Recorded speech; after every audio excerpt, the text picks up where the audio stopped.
That's the 23rd? 25th and 26th, right? 25th, 26th. 23rd is when we got to be there. Okay. 24th is when we got to be there.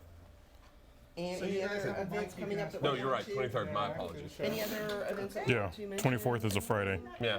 So we're 25th, or 23rd, 24th, 25th, 26th. Put me on the The spot, con is so I'm not 25th, thinking of 26th. anything. Okay.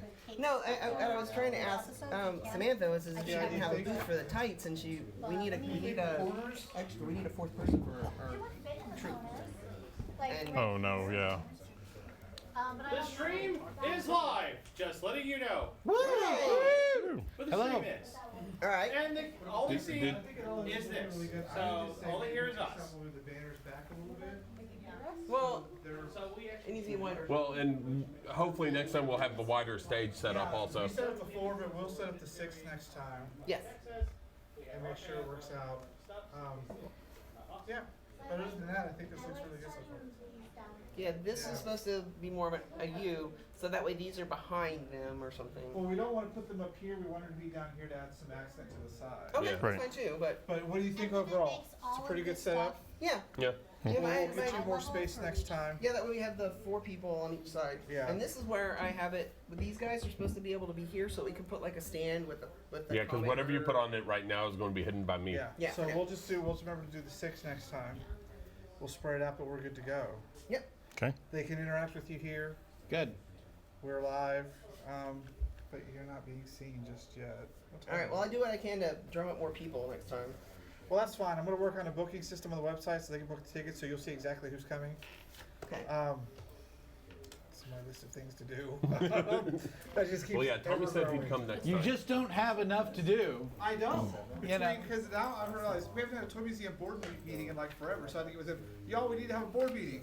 Okay, let's do it. I was like, give me some time when you want to do it. Oh, you just did it. I'm going to have to handle all that as it is. Oh, by the way, Gavin, this is Louise. She works with us and she's in our gaming group. And then Kathy, she's also works with us and she's awesome. And then I'm sorry, Carol. Hi, Carol. Hi, Carol. Thank you for coming. They dragged her along. So, I appreciate it. Brad, this will be your teleprompter in the future? Yes. Can you see that easily? Yes. Okay. I mean, I don't see anything on it right Well, now. we took it off because we're Because Okay. there's nothing on it right now.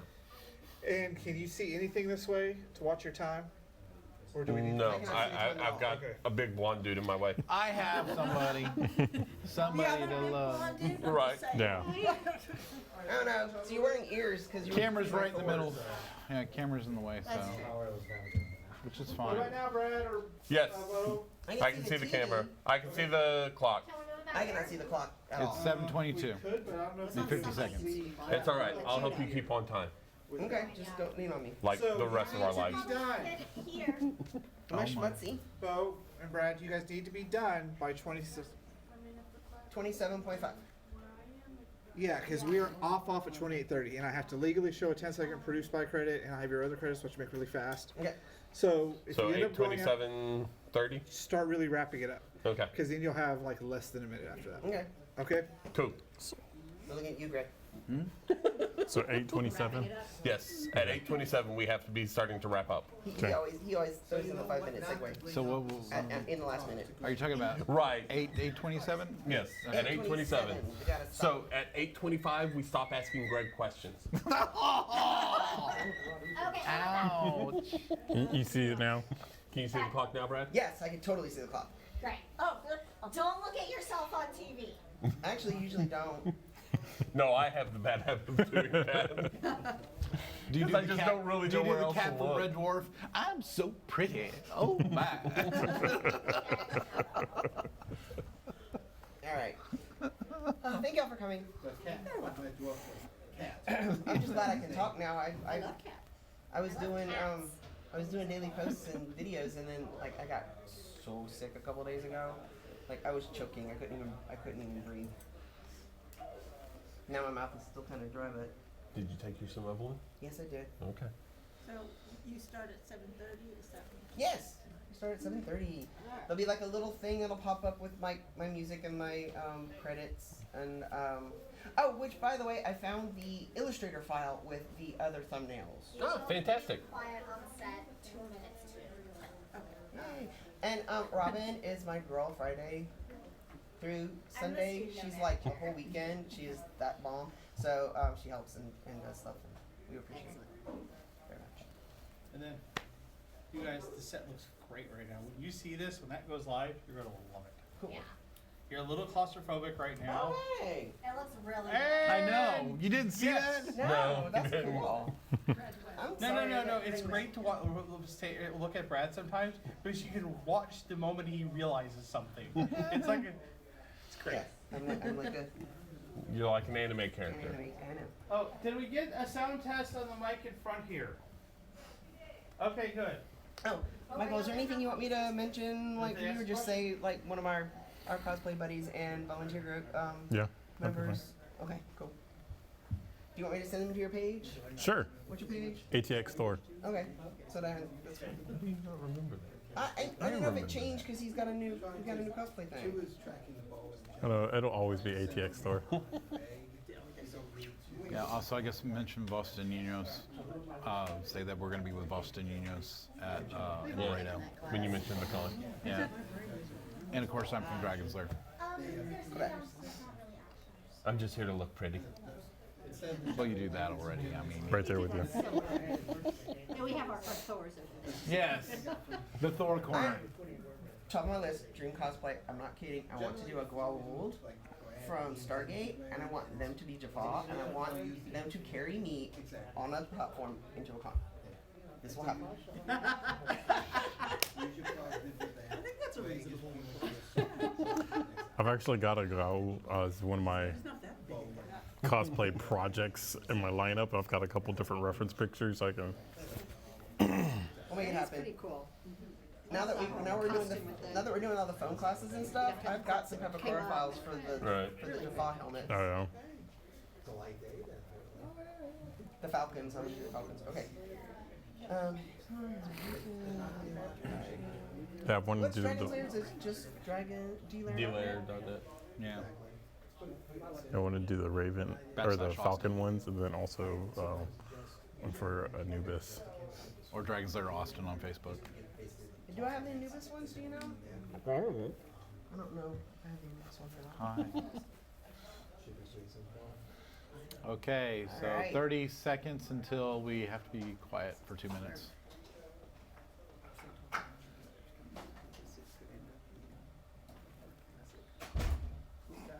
Just remember, this is an experiment. This is new. See how it goes. 20 seconds. 15. You don't have to puff up. Scaring away predators. You just don't slouch. Okay, so quiet on set, make sure phones are all on silent, no vibrate, and I will cue y'all when y'all are live. Actually, you can hear yourself, you'll see yourself on TV. And we'll start at this camera. Do they have cross cameras? This camera is on both, and Okay. those are on me too. And Brad, this one is yours.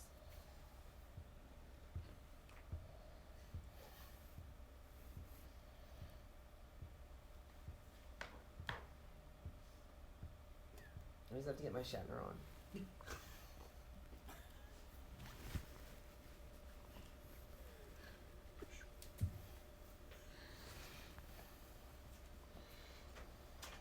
Plus, you're more of a zap. I brought my vest. It's real velour.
Hello, welcome. This is the Red Web with Brad West. This is a superhero talk show about culture of superheroes and comic books. Today my guests are going to be, of course, my partner in crime fighting, Mr. Greg Burrow. He is the Batman to my Robin. You can always find his cosplay at GB Cosplay on Instagram and Facebook. He's here representing Dragon's Lair Comics and Games. You can check them out at dlair.net/Austin, where you can find all your comics and fun gaming supplies and stuff. My husband and partner for everything else, Mr. Bo West. He's going to be representing the Heroes of Texas Volunteer Organization that we work with. You can actually catch all of us in Laredo on the 25th for the South Texas Collectors Expo. We're going to be there representing Boston Niños Casa organization. And then our good friend, Mr. Michael Carson, who is, we call him Other Thor. So he's you can find him at ATX Thor on Facebook and social media. Today we are going to be talking about comic book superheroes and the legends that started them. Basically what I call proto-superheroes. Superheroes before comic books. And to start with, I'm going to delve into mythology. Now, a lot of people consider comic books to be a modern mythology, and it's really interesting to see how a lot of it syncs up. A lot of it is just kind of coincides with the mythology. A lot of it's just straight up ripping off the mythology. A lot of it's a little bit more subtle than you would know and think of, but there's so much rich history in comic books that go back way, way back before even comic books were published, even before publication, when hero stories were oral and carried on by myth. So And cave paintings. and cave paintings, paintings, cave yeah. paintings, exactly. Cave paintings, you might argue cave paintings and hieroglyphics were the original graphic novels, right? Yeah. So, you know, so That's one way That to hunt look at went it. so well. I have to tell the story of this epic hunt. yeah, exactly. That's kind of how the mythology and stuff started, and to not only just explain things that they didn't understand, but also to inspire people to either do better or be better, either hunt better or find Or at food least better, not be worse. or at least not be Yeah. worse, right? Maybe just to explain how things happen or work. It's just like all kinds of fun stuff. So we're going to start with, of course, everybody's favorite and probably the most well-known, the Greek mythology.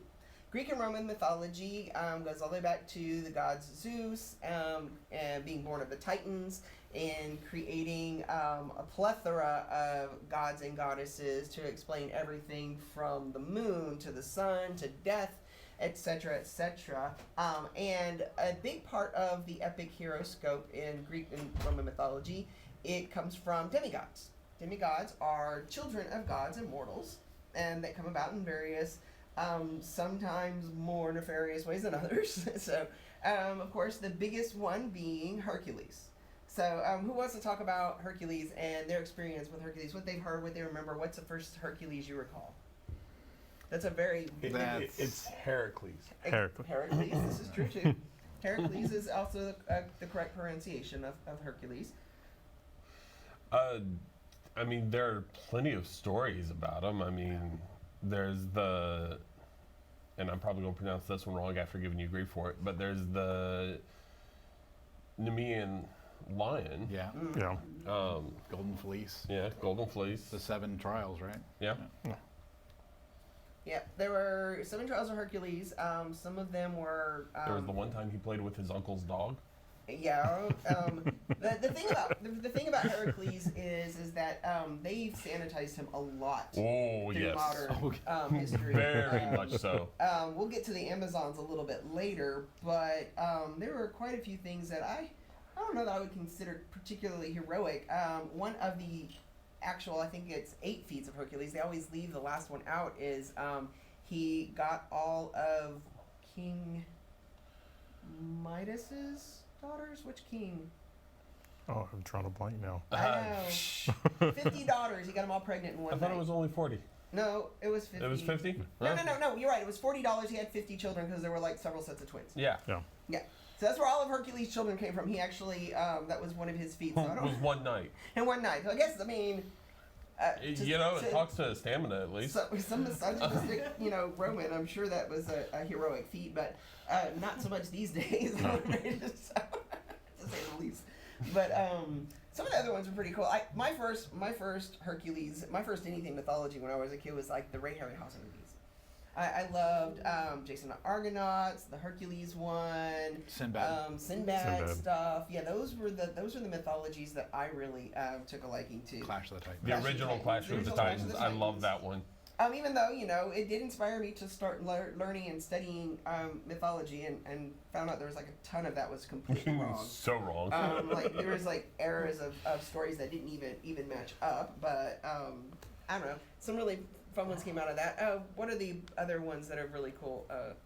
There's the Disney Hercules. Yeah. Um, Kevin Sorbo Hercules. I Kevin love the Sorbo Kevin Sorbo Hercules. Hercules. What? I love the Kevin Sorbo You kind of have to. I mean, know. they're just candy. They're Yeah, just candy. they are. They're just I mean, fun. They're not too serious, but Yeah, not at all. Yeah, no. yeah, that's And then actually, of course that brought us Xena. So Yeah. and and you that's a gotta good love one. Xena. Hercules was actually the Hercules series with Kevin Sorbo was very much meant to use Hercules in a superhero type role, and Yes. it was Yeah, done in a absolutely. more superhero and very much in the way that the Shazam series from the 70s inspired a female spinoff in ISIS. Yeah. So true. That's where the Sam Raimi actually created the Xena show. He watched Shazam growing up, and so he created the Xena spinoff. Shazam is one of the major comic book superheroes in mythology-based characters, because he gets all of his powers from various Greek gods or entities. For those of you who don't know, we've talked about him before, and he's had his movie this past summer. Shazam, originally known as Captain Marvel, was the first He's major still known as Captain Marvel. to a lot of fans, yeah. To a lot of lot of fans, fans. yes. But- Some of us are having trouble with change.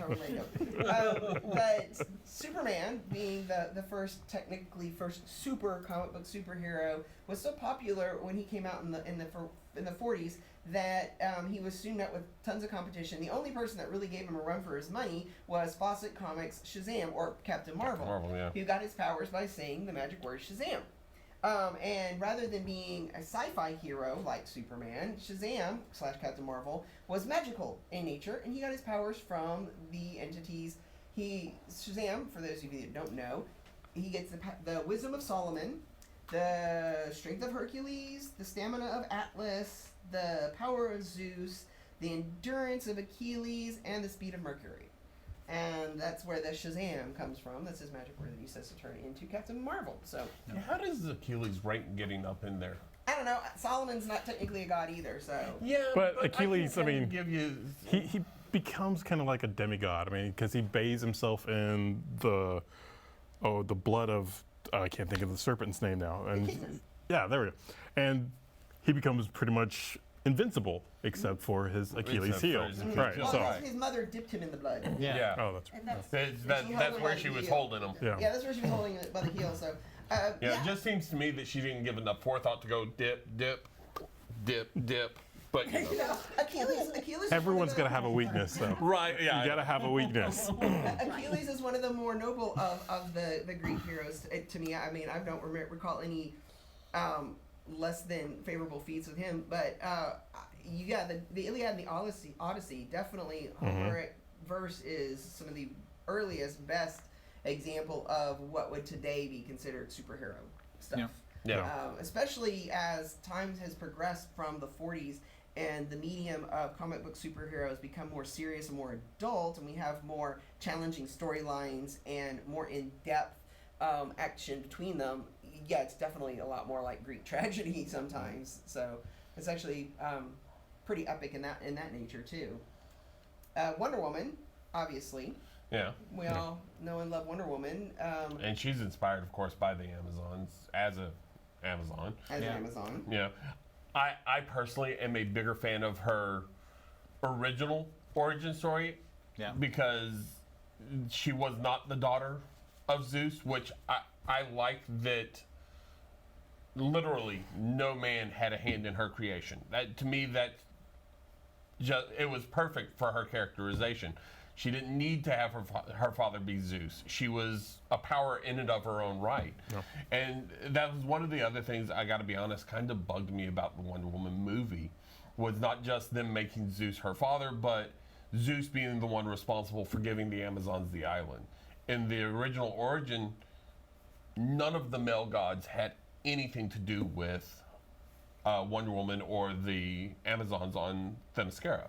It was It was Hera all. and- It was Hera. It was Aphrodite. Yeah. It was all the female goddesses. Well, female And the only gods. Yeah. man there was Hades, but that's because they trapped him there. Yeah. So to me, that's a much better origin than, we've been lying to you all these years. It's time to tell you who your real daddy is. But at the same time, it kind of fits with Greek mythos. 'cause, Well, no, I mean, that's very true. Yeah. That is very true. Zeus did not know how to keep it in his tunic. Oh, yeah. Definitely So, Zeus made her manhole. yeah. So, And I mean, I think that it's also kind of like I mean, at least you see where Hercules got it from. yeah, but I mean, it's kind of like so many of the white stories we tell children, like the stork bringing, and stuff like that. I think that fits with that whole mentality of, oh, I sculpted you out of clay and all this kind of stuff. And so that's how I'm kind of looking at it. Okay, I will admit, you put it that way, it makes a good argument. It really does. I'm having as much trouble with change on that one as I am with Captain Marvel. Yeah, no, I like the original story too, but at the same time, I think a lot of the changes coming about are because people are trying to make everything so ultra realistic, and then so they're kind of like, Yeah. So I think that's why they did the change. I'll be honest, But that I'll whole admit. ultra realistic, when we were still doing commissions, that one phrase always bugged me. But can we do something not spandex? Something real world. Spandex is- Spandex exists in the real world. I know. They sell it at fabric stores. I know. So many people in cosplay are afraid of color. Because it's not. Oh, I realistic know. looking. I know. I hear that all the time. It's like it doesn't look very realistic because it's red instead of like burgundy. I'm like, red is realistic, but Red's a real color. Red's a real color. I mean, as any color is a real color. But yeah, I loved Greek mythology when I was a kid. I loved I read the Iliad and the Odyssey in middle school, and did so many projects with Didn't different everybody I was going to have say to read those in middle school? I everybody think? had to read at least one of them. Not in my school. It was only the AP literature had to read them. Oh, wow. So, Yeah, it was not something that I ever read in school. no, they were I all read 'em. reading like Trumpet of the Swan or something like that. I don't know. It was like nothing very fun. I've never even heard of that one. Really? That wasn't old. That was like an old. anyway. Your We dad's a take this. librarian. So yeah, but the Greco-Roman pretty much has had the most, I think, influence on comic books because it's had the most. There's been influence some on, Egyptian. and then some Yeah. Egyptian. There's we'll get been- into You get a more- lot- I mean, Shazam has a lot of Egyptian mythos. Yeah. That's what I was about to say because I love that in more of the modern tellings of Yeah. some of the Shazam stuff, Black Adam Yeah. says the same magic word. He does not draw his powers from the same gods. No. So the S stands for one of the Egyptian gods and so forth. Don't ask me which ones. Yeah. I was not prepared for that conversation. And then but, you know- there's a couple of Chinese heroes that draw from the Chinese gods and stuff like Yeah. that. So Oh, there's several different ones. The Greco-Roman being, of course, the most obvious. When I first was reading comics in the 90s or late 80s, early 90s, and DC had a War of the Gods, which I thought was particularly fun. Which was when they had the actual Greek and Roman gods somehow both manifested and were fighting each other for dominance. And one chose Wonder Woman as their champion, and the other one chose Shazam as their champion. So it was a kind of or Captain Marvel. So it was actually kind of a fun little throwdown because it was actually the first time that DC Comics had integrated Captain Marvel proper into the DC universe. Right. Because he hadn't even had his own series yet. Prior to that, for those of you who don't know, when Captain Marvel first came out, he was so close to Superman that DC Comics actually sued for copyright infringement and put them out of business. And ironically, years later, bought the rights to Same Shazam. character. Yeah. However, by that time, Marvel had copyrighted the name Captain Marvel. So even though DC could make comic books about Captain Marvel, they could not call the actual comic book Captain Marvel. They called it Shazam. And so when the TV series came out, that conversation's in our Shazam episode. but when the TV show came out, they called it Shazam. It became very popular. It had the spin-off ISIS, became very popular. So they started producing the comic books, which were a separate universe. As we talked about last time, Of our course, last now there are episode so for many the year. Superman knockoffs, no one Right. cares. So yeah, nobody cares. But last time on our show, we talked about the Crisis on Infinite Earths and how it combined the different universes together. War of the Gods was the first storyline after the combination of the universes in which the Shazam Captain Marvel universe was merged Was into. a part of the So it main was DC really kind of- continuity. It was really kind of fun for them to go, oh hey, we've got these two characters and like their central thing is mythology. Let's pit them against each other. And so that actually turned out to be pretty cool. I think the only comic I vividly remember was the Flash when he gets caught in the middle of a race between Mercury and Hermes. So that was kind of a fun one. I like that one a lot. So. And of course, we need to talk about Viking mythos. Yeah. Oh, yeah, I mean, Norse so- mythology. The Norse. Yeah. Norse mythology. We have so- two Thors here. So. Thors. That's why I brought my Thors. So to talk the Thors, Norse Germanic mythology, and that's kind of also along the lines of Greco-Roman in that there are multiple iterations congruent that are slightly different. So in some versions it's Odin, some it's Wotan, some it's Thor, some it's Donner, and they're essentially the same but slightly different in the same way that Mercury and Hermes are different. They have like slightly different aspects to them. What's your favorite Thor stuff? When did you first encounter Thor? I see a big smile on his I'll let face. you go first. I think absolutely my favorite one is where the giants steal Thor's hammer and he has to go pose as a bride to win it back. Yes. Him and Loki. Yeah, that is a classic one. Yeah, that's so good, and there's a couple different tellings of it, but that one probably overall is probably my favorite one because just the things they go through to get there. Thor dressed in a gown, the veil over his head, still eating multiple oxen and drinking multiple bears, and the giants like Still being completely oblivious to it. Yeah. I think that was actually probably one of my very first even introductions to Thor. Yeah, my first Thor was on the Amazing Spider-Man and His Amazing Friends. It's probably mine also, yeah, to be honest. the cartoon where they introduced Thor and Loki was like way different. It's why when the movie came out and I saw Loki, I'm like, this is so not what I think of when I think of Loki, because I think of Loki on par with Cobra Commander. He's like, he's got the whining and kind of, but it was pretty fun because that's when I first found out about my name. When I was learning Norse mythology, I'm descended from Norse Germanic, and my last name West. My original family name was Vestry. For those of you who don't know, in Norse mythology, when Odin slays his father Ymir to create the world, he uses Ymir's skull to hold in the sky, and he charges 4 dwarves to hold up the skull: Sutri, Notri, Vestry, and Ostri. And those are where we get the names North, South, East, and West, is from the names of the dwarves. And so West is Vestry, the western dwarf. So I always thought that was super fun and kind of graphic and gruesome. I mean, when you learn that the mountains are made from his bones, and the sea is made from his blood, and the trees are made from his hair, and then like his sinews. So he really it's like, was a blue blood. oh yeah, they just totally him and his brothers like eviscerated, killed. So that's kind of gruesome. But I think that's kind of fun. I liked the Spider-Man cartoon with Thor in it though. It was kind of neat. Yeah, outside of it, my first introduction to Thor outside of the mythology was Adventures in Babysitting. Yes! I remember that. I love that one. I remember that. That was fun. Well, what was really fun about that is that's Vincent D'Onofrio.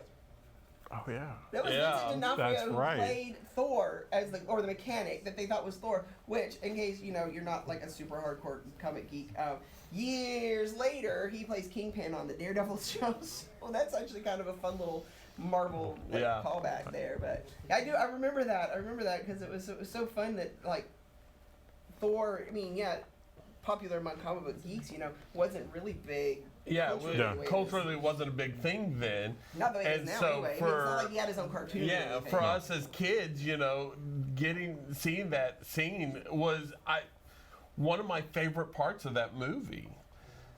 Oh, I forgot about that.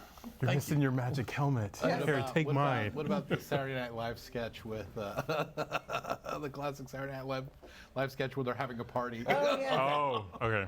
Classic Saturday Night Live? Yeah. I wouldn't have been You allowed would've to been- watch. Oh wow. Okay. You need to go back and watch I've seen it though. I know I what you're talking I about. showed it to you. No. Because the oh my gosh. I'm not.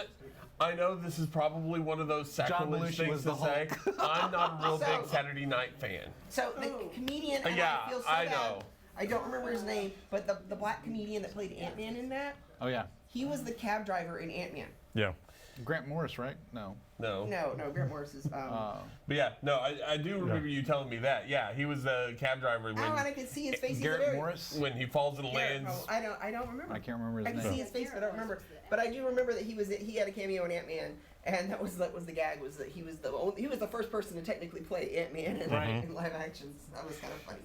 So That's awesome. Yeah, there are kinds of fun stuff like that. Now, one thing that is really fun about Thor is that up until Marvel, Yeah, Thor wasn't originally Thor was blonde. not blonde. I did know the that original one. mythology. Nope, Thor is a he's a redhead. redhead. Thor in all of mythology. That explains so much. All other forms in all mythology, Thor is a redhead. That fiery temper. Yeah, Guess so it's temper. and you kind of got a feeling back in the day that there was just like a little too much blonde hair, blue eye going around in Marvel at the beginning, but so we had Thor and Captain America, and I think just about everybody else. But he was pretty unique in the blonde hair thing. I think they did that just to separate him, and I think even So, fun little factoid there. Timely Comics. Yes. There was a short run. I don't know the name of the run or anything. With the Norse gods, Thor. That version of Thor was a redhead. Yes. and they do eventually bring a redheaded Thor into the comic. Yeah, that's actually not Thor though. I know. That's a troll posing as Thor under magic. Was that the troll? Yes, because Loki was about Loki was the only one who saw through the deception. Oh, yes, that But one. of course, no one I believed was- little kid Loki. I was talking about the guy who actually. Thunderstrike. No. No? There was Nope, another one before Thunderstrike was He's also also blind. blonde. Blonde. No, there was another Blind. one before Thunderstrike. I know. That there was another one before Thunderstrike because Was there? Odin was trying to cheat the Ragnarok prophecy, and he tricked No. So, somebody else in a big. I don't You know what, remember. let's- So as for that one, as I remember it, he had trapped Thor. Eric Masterson, who became Thunderstrike, took up the mantle of Thor. That would be the era of Thor comic books where he wore the mask over Yes. attached to the helmet, so that people didn't know he wasn't really Thor. even though he had his body. I don't Even know. though he had his body, but whatever. But yeah, it was when Thor got released that Odin decided to reward him by giving him the Thunderstrike mallet. But you know what? Anything is better than the '90s Thor, where he has Lord. the crop top and the heavy metal hair. Yeah, if you ever, look it up. Pretty much on a- anything is better than a crop top and heavy metal hair. Yeah. Well, Look it I'm up gonna have on to throw an this easel. out here. Or just don't Jane look it up. Foster Thor is freaking amazing. Okay. Oh yeah. You know, I gotta say I'm impressed. It took you that long to say it. Not that I disagree, but So One of my Thor- favorite Marvel comics in the past. I don't know how many years. It's Yeah, just Thor's absolutely actually wonderful. it makes me look forward to the next Thor movie. Because, Oh, because God, of the Love and movies, Thunder, because yeah. of the movies, it did pick up a lot of steam. But Thor had a really good, strong following. He's one of the original. He was one of the original Avengers. Yep. Your casual fan doesn't know that Captain America was not an original Avenger. Yep. It was Iron Man, Thor, and Hulk, and Ant-Man and the Wasp. Mm-hmm. And also, Back in the day when Iron Man had skates, wasn't able to fly. I know, right? Oh, I he didn't even have forgot skates about yet. that. He didn't even have No, the you're right. He skates didn't Oh, even have the forgot. skates yet. But Thor was created by Stan Lee and Jack Kirby, and Jack Kirby is very influential on a number of designs and things. And one of my favorite things about Jack Kirby's Thor was the style. It was very stylized. It was very unique for the time.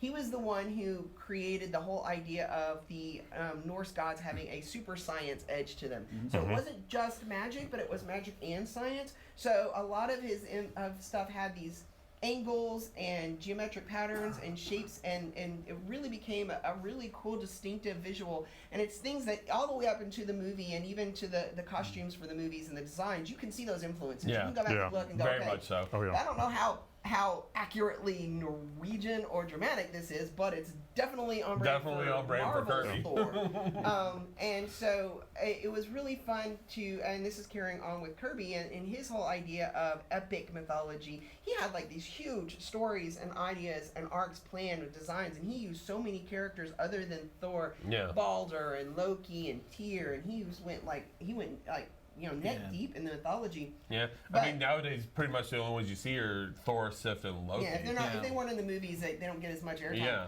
But But he used the whole pantheon. Yeah. Yeah, but Kirby kind of got irritated with Marvel for pushing Stan Lee as the superstar creator, and he didn't really feel like he was getting enough credit for what he was doing. Hence comes in DC Comics. DC going, And we'll give you credit. It's like, Come to the dark come side. to our side, and we'll put your name all over everything. You got full credit, and that's where we get the New Gods. The new gods, Yeah. yeah. And for those of you who aren't familiar with the New Gods, the Steppenwolf, one of the New God characters, was the villain in the Justice League movies, a much maligned Justice League movie.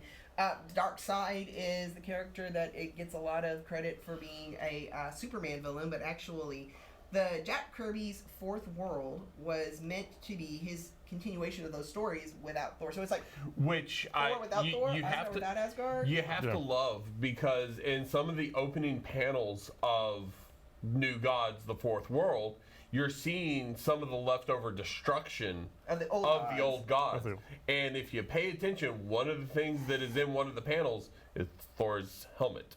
Yeah, you can actually see that he actually Marvel Thor's he helmet. actually destroyed the old gods in his comic to create the new gods, which was interesting and cool, and you can see the style and everything that moved over to that. But I do have to step in real quick and just say that with how deep these stories were and how complex, it is mind-boggling how 4 men were able to create all of the beginning of Marvel like that. Yeah. I mean, how many books were they coming out with each month? I mean, they had Spider-Man, they had Doctor Strange, they had Captain America, they had Avengers, they had Fantastic Iron Man, they Four, had Fantastic Four, they they X-Men. had had an anthology, they still have Thor, Marvel they Comics had. anthology. They I had, mean, and all these were coming out once a month. Yeah. And it's unheard of to think And it about was that many people Stan coming Lee out and with, Jack and they were Kirby all and- powerful, yeah. strong Steve Ditko. books and Steve characters Ditko, yeah. that are still going today. That's just so impressive, and I just No, it really is. I mean, just the astounding level of work that came out of them, the stories. who helped Stan Lee with the original Inhumans? Was it also Kirby? Because I imagine if it wasn't Kirby, it was probably Joe Simon, maybe, or I mean, because it was they Steve use a lot of Ditko. the Kirby dots and Kirby style design for the Inhumans. Yeah, I want to say Yeah. because Marvel tried promoting the Inhumans and making them a new thing, but that ended up failing. And so now So it was that Joe they- Simon and Jack Kirby that did Captain America, right? Yes. Yes. And then was Steve not Ditko did Spider-Man, and then Doctor Strange. Strange. Yeah. But most of the other books were Which, Kirby. again, because of Marvel's treatment of Stan versus the others, Ditko eventually went over to. That wasn't the main reason why Ditko. Yeah. Ditko and Stan had very different political views. Yeah. Well, and yeah. so No, there's always more to the story. I've heard stories of like how, Stan would do an outline, and then Steve Ditko would do the entire story and suggest lettering, and then Stan would come back in and change the lettering. So it would be like where Steve Ditko would have it where Spider-Man's swinging through a college campus and people are protesting, and he's like, "Oh, they need to get back to class," and stuff like that. And then Stan Lee was like, "Oh, I wish I could join them," so Steve's like, "What are you doing?" So that was from what I understand, that was more of why Steve didn't That's want to have interesting. anything So to do. yeah, that I didn't know. Yeah, that's why Steve Ditko didn't want to have anything to do with Stan Lee. Going back to the Norse gods and the fun little back and forth between the two publishers, Marvel and DC. Of course, DC having the new gods to kind of, they wanted their piece of the whole Thor mythology. And then it turns right around and DC goes and creates the Eternals, which is basically their version of the new gods. And for those of you who are not aware, Marvel creates these. Marvel. So it's like I got confused there for a second. You're right. So first they're at Marvel, then they're at DC, then they're at Marvel again. So the It's a Eternals shell game. See if you can movie- keep up. I know. The Eternals movie coming out very soon also has a lot of those epic god elements into it. I think I'm not really sure I'm like super stoked about the Eternal movie. I wasn't really that into the Eternals comic book. I'll be honest, I'm not really familiar with the Eternals other than the fact that they were created by the really tall guys. Yeah, I hate to Celestial. say this. Celestial, thank you. The only Marvel movie coming up right now that in the next couple of years that I know of that I'm really looking forward to is Love and Thunder. I got to be honest, especially after they dropped the new trailer, I'm once again excited about New Mutants. That's technically not MCU. Okay, no, That's Well, technically. I'm still Black looking Widow. for like Black Widow. I think Black Widow. I'm looking forward to WandaVision. Yeah, well, WandaVision. Loki. Doctor Strange, Loki. I'm looking forward to Loki. Doctor Strange, I'm looking forward to as well. So Yeah, the I'm- TV shows are going to be pretty cool. Well, I'm But, talking about movies, but the yeah. Eternals, Well, the Eternals, so- we're talking about the gods, and the Eternals are meant to be another. most of one the TV series coming God out, I'm things. really looking forward to. I'm looking forward to She-Hulk. I'm looking forward to Moon Knight. I'm looking forward to. Well, and Moon so Knight is I was Egyptian mythology. I was so that's gonna be a cool. telling one of my Brad, favorites. sorry, spoilers. The Loki TV show. Yeah. They're going to halfway through and periodically beforehand. What you don't want me to say? No, go for Okay. They're going to be switching out actors for Thor, or for Loki, I mean. Because, of course, in the comic books, more modernly, he's had many forms. He's been a woman, he's been a kid, he's been himself, he's been a teenager, you know. And so they're going to be playing off of that in the show from a couple of articles I've read into the him getting locked in for a sufficient portion of it, apparently, as Kid Loki. So that's kind of one That'll of the be reasons fun. I'm looking forward to that. The only thing because that I'm sad about hearing that is that Tom Hiddleston just does such an amazing he job. does. So He's a he- fantastic one. You He's know what? still supposed to narrate. Yeah, he's this still all. narrating. But, I because mean- even because if you've read So the the books, Eternal even Monarch is as gonna be Tom Hiddleston. yeah, because even in the comic books, as Kid Loki, he interacted with his adult form a couple yeah. of times. So it's not to say that hey, we're going to go with this kid now, because they're even saying before it gets back to where he's supposed to show up in the next movie, it'll be Tom Hiddleston again. Yeah. You know, they're not going, we're done with him. They're going, we're going to give him a chance to I'm pretty pursue sure his own I'm career. pretty sure but they're we're going going to be use Tom singing like a Hiddleston as band. much as they possibly yeah. can because he's such a fan favorite. Oh, he is. Yeah, let's face it. I don't think Loki would have the level of popularity, even in the comic books, that he does now, No. if not for Tom Hiddleston. No, he really rejuvenated that character. Yes, he did. No, Yeah. like I said before that, he was just like mustache twirly Yeah. Yeah. and blonde too. By the way, He's also blonde. He's also blonde. That's another thing I remember about Loki. He never had dark hair. until Tom the Hiddleston's movie. portrayal was amazing. It was. And Greek gods and such in the Eternals, though. Angelina Jolie is playing Athena, who from the actual comic book, there's a running gag where she gets mad because many of her temples were co-opted by the Greek Athena. So that's one of her things. But also, who is playing Cersei in that? Everybody assumed that Angelina Jolie was going to play Cersei, who was, like a witch from the Odyssey and stuff. But, I guess Angelina Jolie's been typecast witch enough, so I don't know. She wants to break character. She wants to break character, I guess, maybe. I mean, maybe file down those cheekbones and I don't know what's left. Anyway. Wow. Wow. Really? Well, I actually saw how they added to her cheekbones for Maleficent, and it was kind of creepy. It was super creepy. But I don't know. We got Wonder Woman. We got. I'm so Thor. looking forward to 84. Wonder Yes. Woman 84. Wonder Woman 84, yes. If you haven't seen the new trailer, go see it. It's amazing. It is awesome. I'm looking forward to it too. I'm curious how it's going to differentiate. I mean, she just how rides much of it- lightning. It's no big thing. But I would like to, I'm not sure how I feel about that scene. Oh, I love it. I liked. It's entirely. I never really read Wonder Woman individually outside of things that she was connected to. I did very much like when I was reading Young Justice, Wonder Girl, the new Wonder Girl from the 90s, whose mother was an archaeologist, and she stole weapons to mimic Wonder Woman's powers. So at first, the new Wonder Girl was actually pretty interesting to me. I liked her character. Well, I've read the Golden Age Wonder Woman. I've read a lot of the modern stuff, and it's very interesting. The character obviously morphs over time. Yeah. Different creators come in and change things up. I think Greg Rucka's run of Wonder Woman. I mean, anything Greg Rucka does is just absolutely amazing. He's one of the best writers in the comic industry right now. He's just absolutely amazing. They just released a new, I want to say kids young adult book, Diana, Princess of the Mascara. I saw that loved sitting on your coffee table Yeah, last night. I loved it. It was really cute, but it dealt with some serious issues. But it was all about, she wasn't a baby anymore. She was a young child. And no one had time for her anymore because, when she was a baby, everybody was like, oh, I'm not cuddling her. Because she's a the baby only for baby. the first time in millennia. Yeah, so everybody's And- like all cuddling her and all this kind of stuff. And now she's, a little girl and nobody has time for her anymore. Yeah. And she has no one to play with. So she's kind of dealing with all this. And it was kind of an interesting take on it because I was like, I can see a child having problems with that going, hey, wait a minute, I have no one to play with. And all the adults are like, she's right in that age where it's like. She's in that age where you need to go away, you're in the way. Yeah. Talking about rejuvenating Wonder Woman, after Crisis on Infinite Earths, as we were talking about, and George Perez took over Wonder Woman, he was the first to really, completely. Yeah. Her comic books had sold better than they had in years, and this was the first time they had kept up with any of her male contemporaries.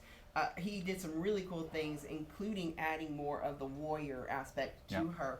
The new movie 1984, you see the trailers with the eagle armor. That was something that George Perez introduced in the comic books during the War of the Gods story arc, which was really kind of cool. One of my things that always made me really appreciate Wonder Woman is not only was she strong, not only was she a warrior and everything, but she was a teacher. The whole reason, other than of course the original bringing Steve Trevor back, the whole reason she came to Man's World is to help educate us and as a diplomat. And I think that's one of the reasons I have such a big issue with some of the more modern stuff, particularly play down the compassion angle. Particularly the whole DC New 52. That's why I think Wonder Gal Woman Gadot is had to doing be an amazing Wonder job. Woman had to be told she couldn't be so brutal by a man.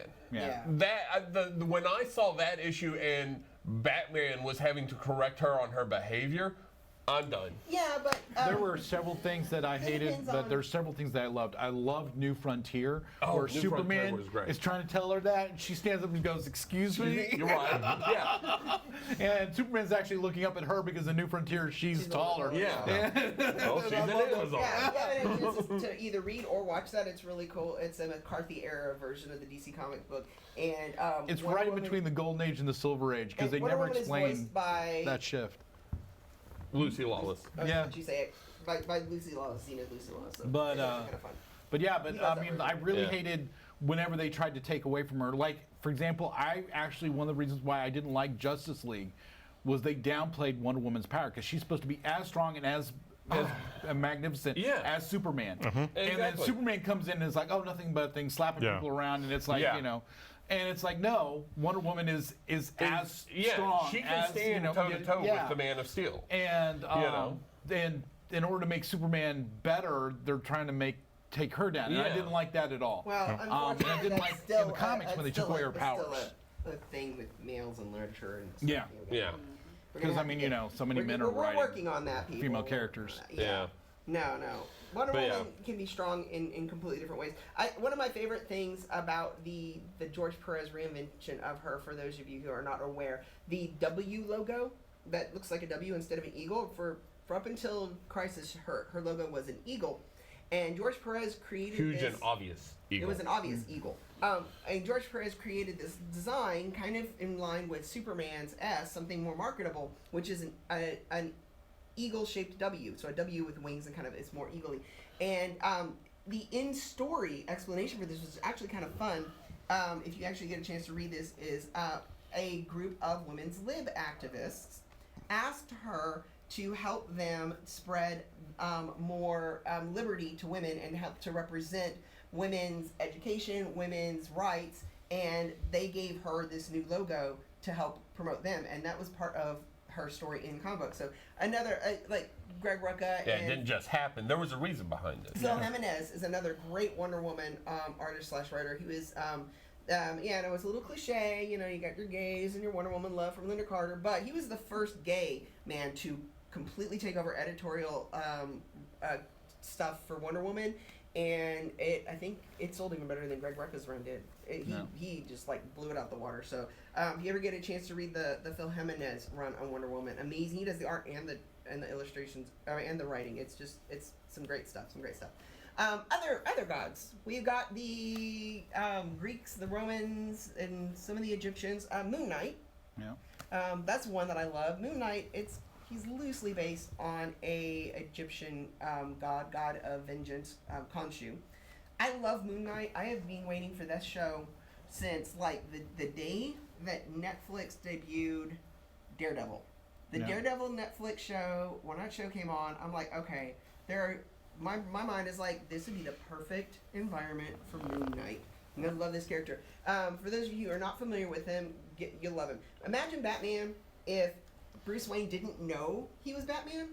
So he's a mercenary who gets left for dead in the desert and gets rescued by the moon god Khonshu. You never really know if he really did or didn't. Yeah, the real questions come down to, did he really? Did he really? But he goes back and Or is he just off his meds? Basically, he becomes he has multiple dissociative personality disorder, and none of his personalities are aware that the other personalities are him. So his equivalent of Alfred is a cab driver named Jake Lockley. He doesn't know that he's his No, cab driver. he has an actual equivalent of Alfred. Oh, does he he? has an actual butler friend who, in the books, turned out to be gay. Oh, that's right. Yeah. That's right. Because who killed him? Can't believe I had to tell you that. Anyway. But no, the cab driver was one of his underworld informants. It was him. It was him. Moon Knight was him. Mark Spector was him. But Mark Spector didn't know he was Moon Knight. Thinks that he's just fronting the money for Moon Knight. So it's a pretty cool concept, and I'm really looking forward to seeing it on the show. But Yeah. It depends on who was writing it. One of the best runs during the late 80s was The Fist of Khonshu, which was the first one where they actually had him have superpowers. Again, you never really know if it turns out if he did or didn't, but supposedly he got more powerful with the phases of the moon. And then the one I liked from the early 2000s was the Brian Michael Bendis one, where he moves to California and he lost all of his other personalities. He got kicked out of the Avengers, so his other personalities were the Avengers. So it basically he was He on was this doing Avenger. team-ups with Spider-Man and Wolverine. He had these But he claws. wasn't. He had these claws. But he wasn't. He had claws, a shield, and like an equivalent of web shooters. And in his mind, he was going on this adventure with Captain America, Wolverine, and Spider-Man. But it was just him by himself. It was really fun to have Spider-Man and Avengers. And I find it really intriguing where he was created. He was created in Werewolf by Night. Yes. Mm-hmm. Yeah. Because as a villain, actually, Yeah. an adversary. well, yeah. Adversary, not villain. Well, okay, I mean, yeah. And who created him? Mark Wolfman. Yeah, Marv Wolfman. One of our favorites. We talk about him all the Yeah, time. no, love But Marv yeah, Wolfman. back to the origin, though, is he was rescued by an Egyptian god. You know, so... Or so he thinks. So he thinks, yes. He may or so, may not. Yes. Focusing on the Egyptian god part. Pay attention. It's the topic of the show, remember? No, other really fun ones that are outside of the Greco-Roman, Norse Germanic. That's like pretty much the only Egyptian one. I mean, there's lots of villains that have like. I mean, DC delves more into the Egyptians with Black Adam and his then wife, now wife. He's a widowed, I don't know. Isis. Oh, they created a version of Isis. They for him created as a well. version of Isis for him. And, you know, he did have dealings with Sekhmet, I think. Yeah. And No, the alligator. I did actually like the Marvel run of Hercules. Some of his stuff. Marvel Yeah. has, they had enough success with their version of Thor that they eventually created their own heroic version of Hercules.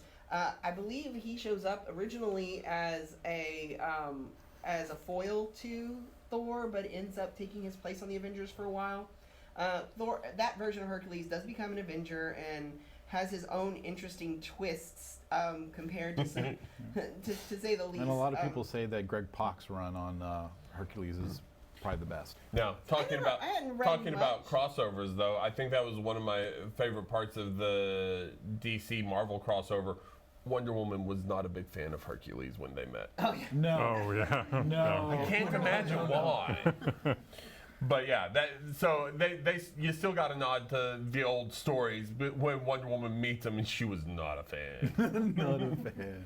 I don't know. I think that I don't remember. The only Hercules stories that I really read were some of his team ups. Well, He that's took one over of the Hulk's book for a while, and he had some really good stories there. Well, and that's one of the things I have enjoyed in recent years about Marvel when it comes to the gods. You've got, of course, Thor, who has had a long-standing run.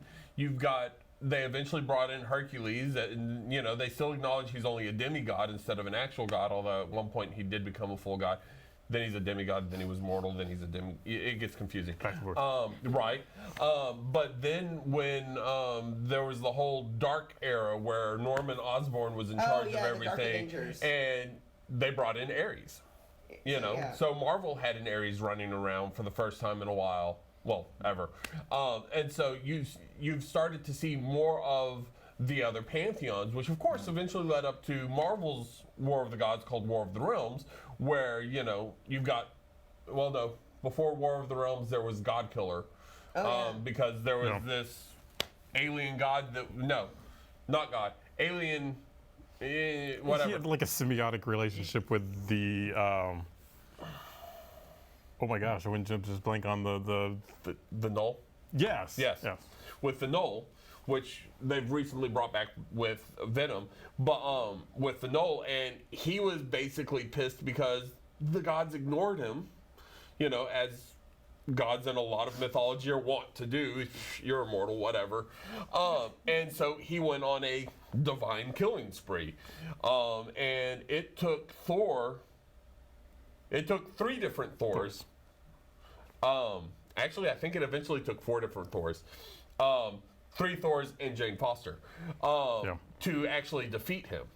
Because it was funny because, at that point she was no longer Thor and everything, but that also led into her Valkyrie book. She is now Valkyrie. oh my gosh! but- Hold on, wait. oh. I forgot. I gotta. Yeah, I'm talking this time.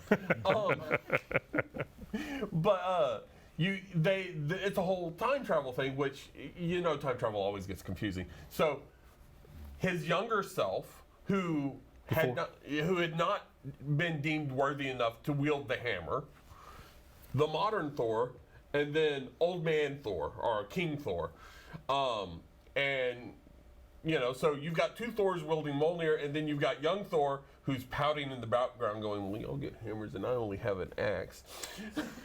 And then... Yet it's still Yornberg. Yeah, no, it's right. It's still a cool axe. Which I still need one of those. Same. But eventually when it comes down to having to face off against the God Killer, they're like, he set up a trap that only Thor can enter. And Jane's going, there's still a hammer here. So she picks up a hammer and she's Thor. So she's around that loophole, but yeah. So that's one of my favorite stories. Well, I love Jane Foster Thor. Yes, I know you I love Jane love Foster. Jane Foster Thor. I kept meaning to ask. Have you seen the internet rumor about Christian Bale yet? Oh, Oh yes. He For may very well Roxanne? be Beta Ray Bill.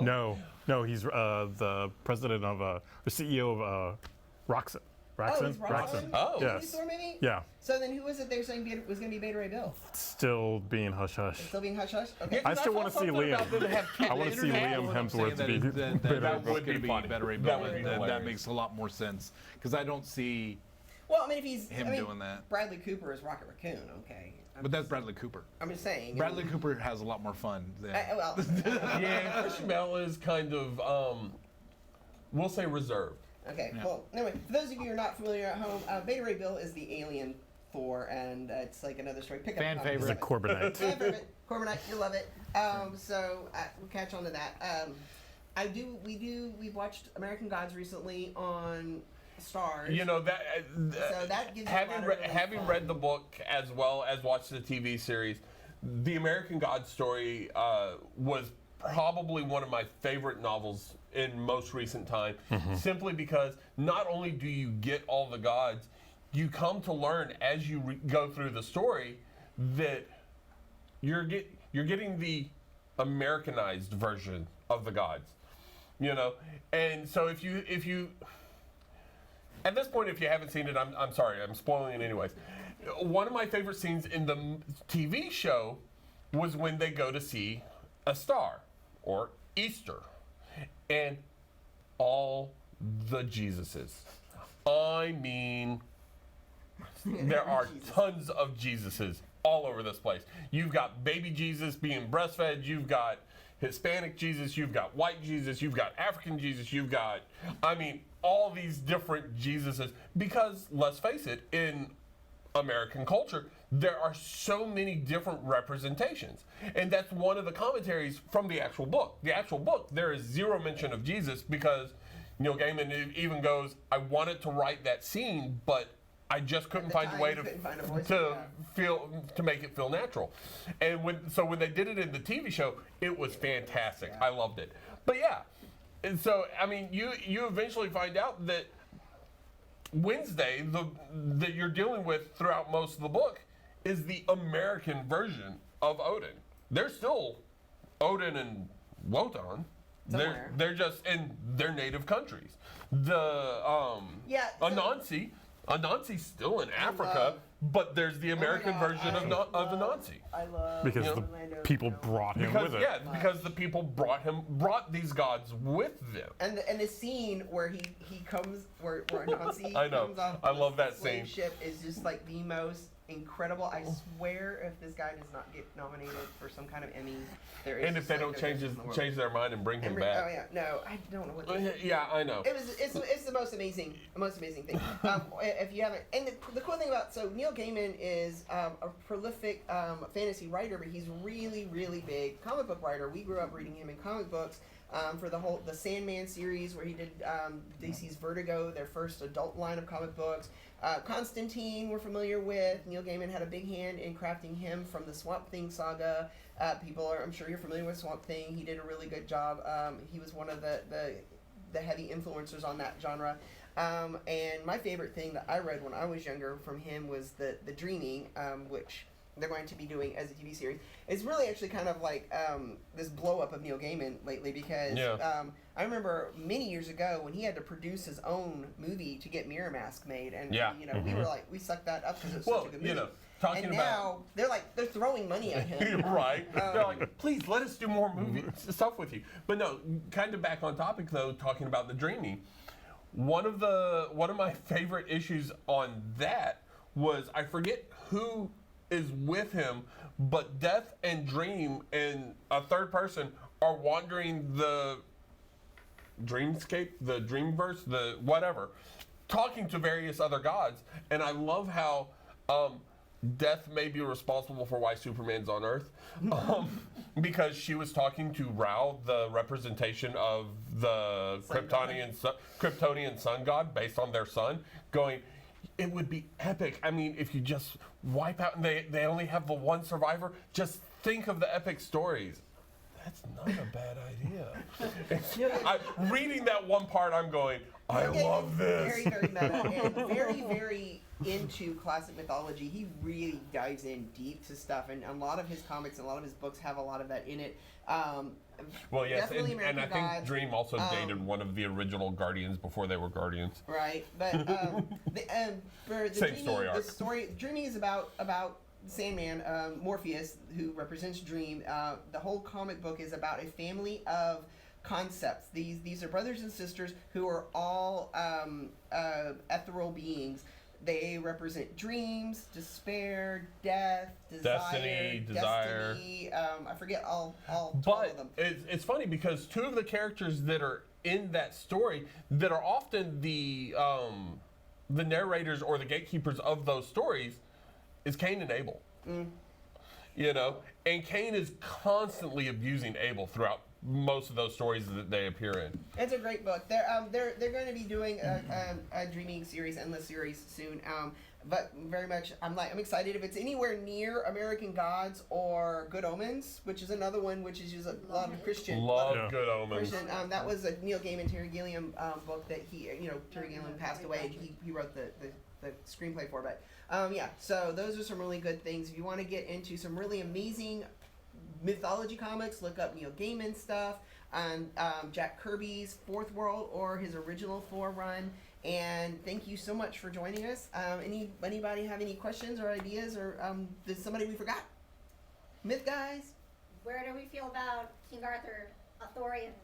That's going to be on our next episode. Yeah, We're that's gonna be that's next time. Next time on the Red Web with Brad West, we're going to continue our discussion about the pre-comic book superhero heroes of legend, and we're going to do Western legend and folklore. So we'll get into Arthurian myth and Beowulf and some of those kinds of tales. Robin Hood. Yeah, Robin Hood. Robin Hood, all of those guys.